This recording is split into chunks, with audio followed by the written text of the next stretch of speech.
5월 21일 오늘의 말씀은 에스더 9장 1절에서 19절입니다.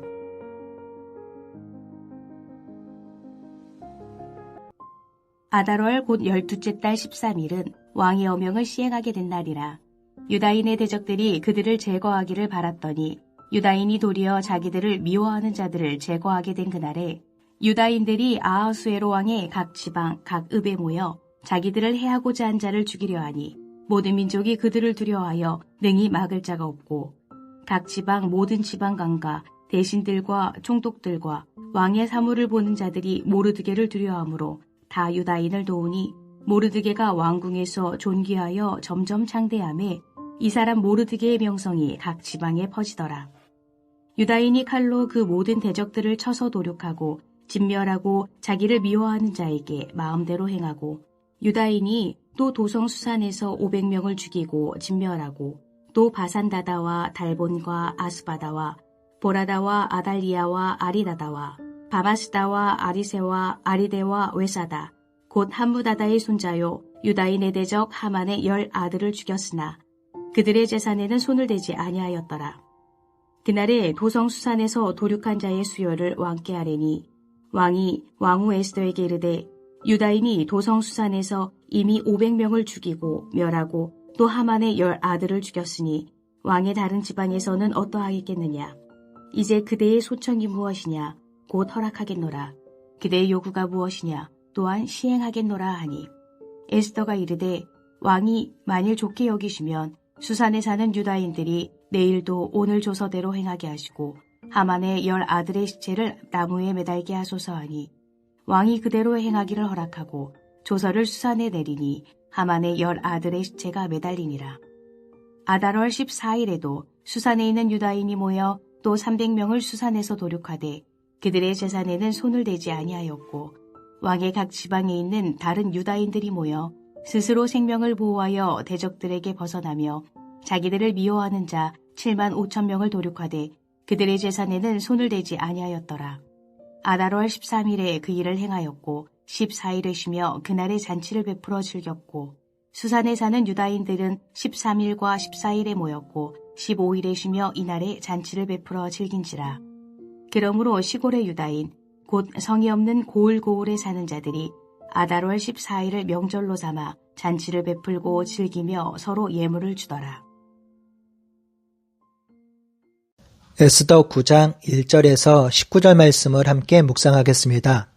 모르드게는 왕의 조서를 아주 빠르게 페르시아 전역에 반포하였습니다.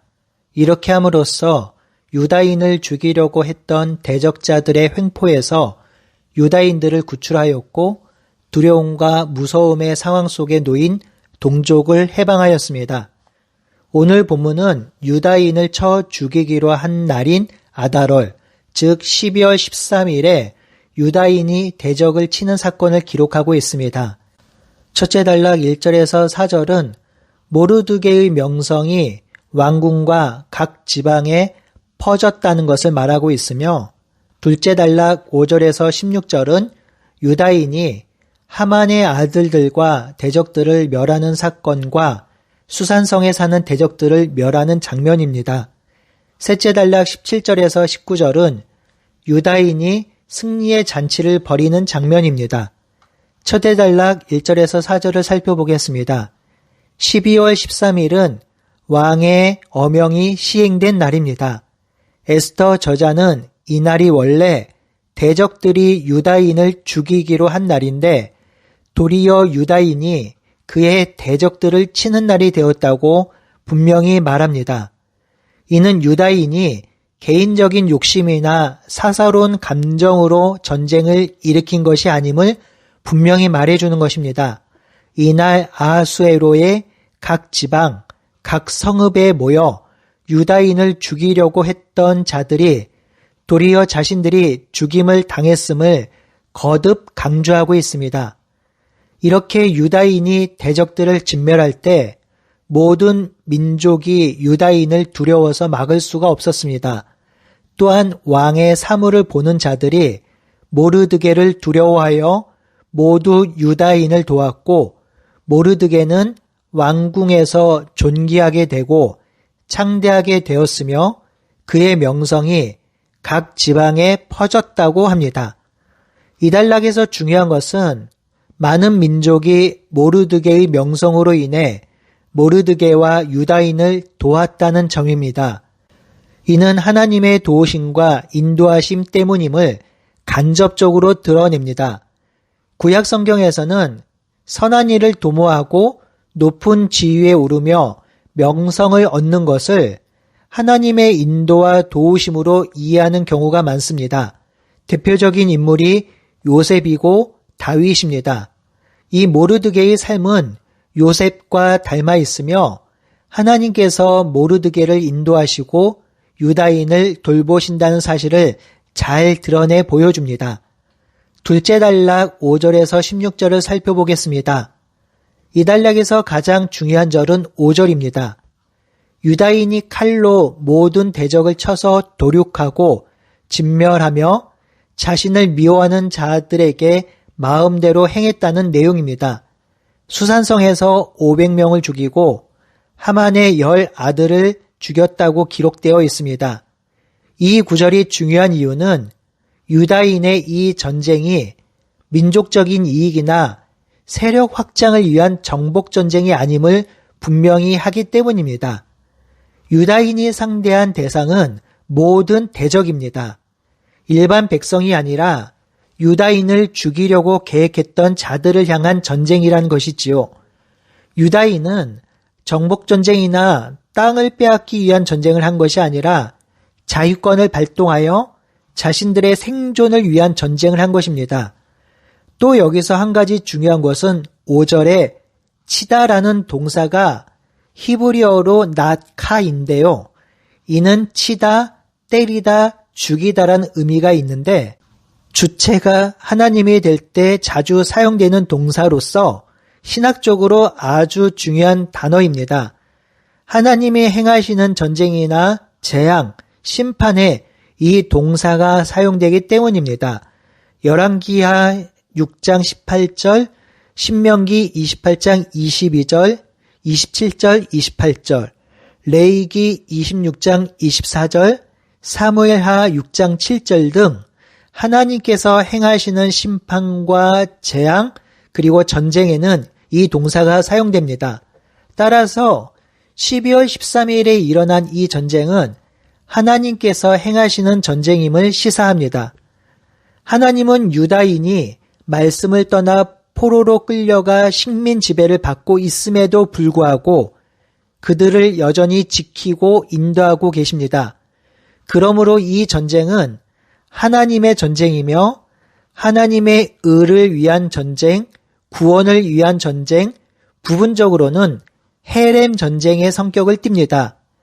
헤렘 전쟁은 하나님께서 우상을 숭배하는 이방 민족을 멸하시는 거룩한 전쟁으로서 이스라엘의 순결을 지키기 위한 전쟁입니다.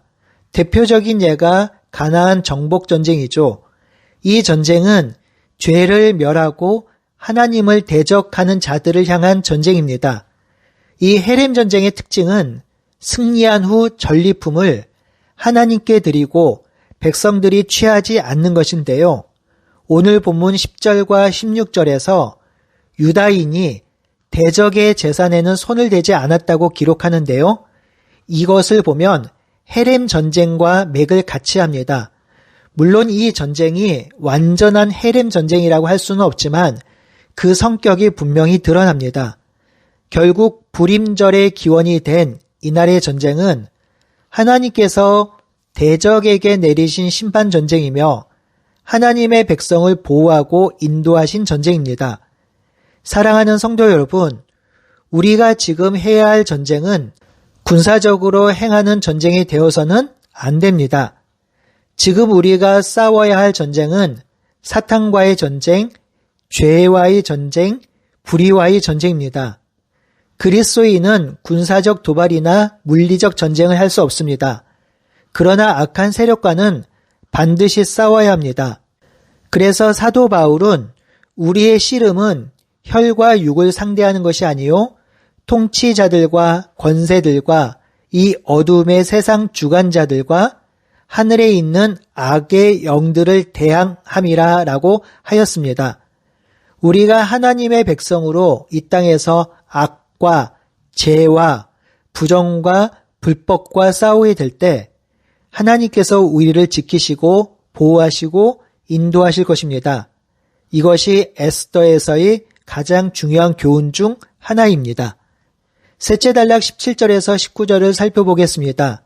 아달월, 즉 12월 13일에 유다인을 죽이려고 했던 대적들을 친 후 다음 날인 12월 14일에 유다인들은 쉬면서 잔치를 베풀었습니다.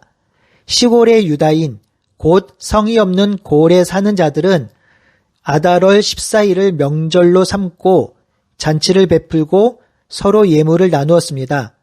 하지만 수산성에 사는 유다인들은 13일과 14일 이틀 동안 수산성에 있는 대적들을 쳤기 때문에 15일에 쉬며 이날에 잔치를 베풀고 즐거워했습니다. 이렇게 잔치가 벌어졌는데요.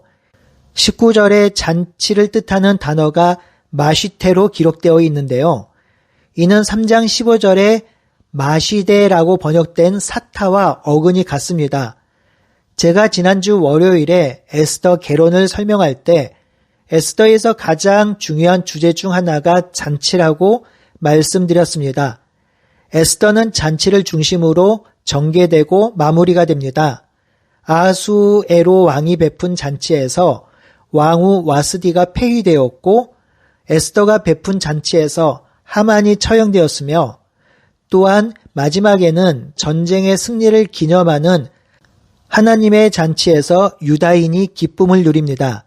이 잔치는 기쁨과 즐거움을 상징하지요. 우리 인생의 잔치를 생각해 볼까요?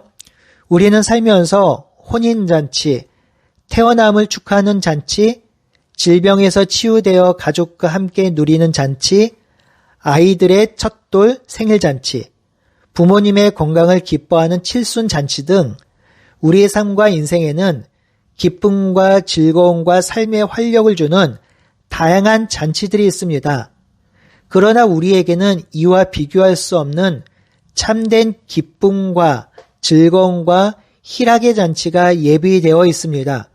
성도 여러분, 이 잔치의 최고봉은 우리 주님을 뵙고 하나님을 만나는 잔치입니다. 끝까지 믿음의 길을 걸어간 성도들이 만나서 서로 격려하고 위로하는 잔치, 믿음을 지키며 흘린 눈물을 닦아주는 하나님의 위로의 잔치, 하나님을 만나며 예수 그리스도와 함께 벌이는 어린 양과 혼인하는 기쁨의 잔치가 우리에게 놓여 있습니다. 우리는 그 잔치를 누릴 것입니다. 이 하나님이 베푸시는 잔치를 잘 보여주는 성경이 시편 23편이죠.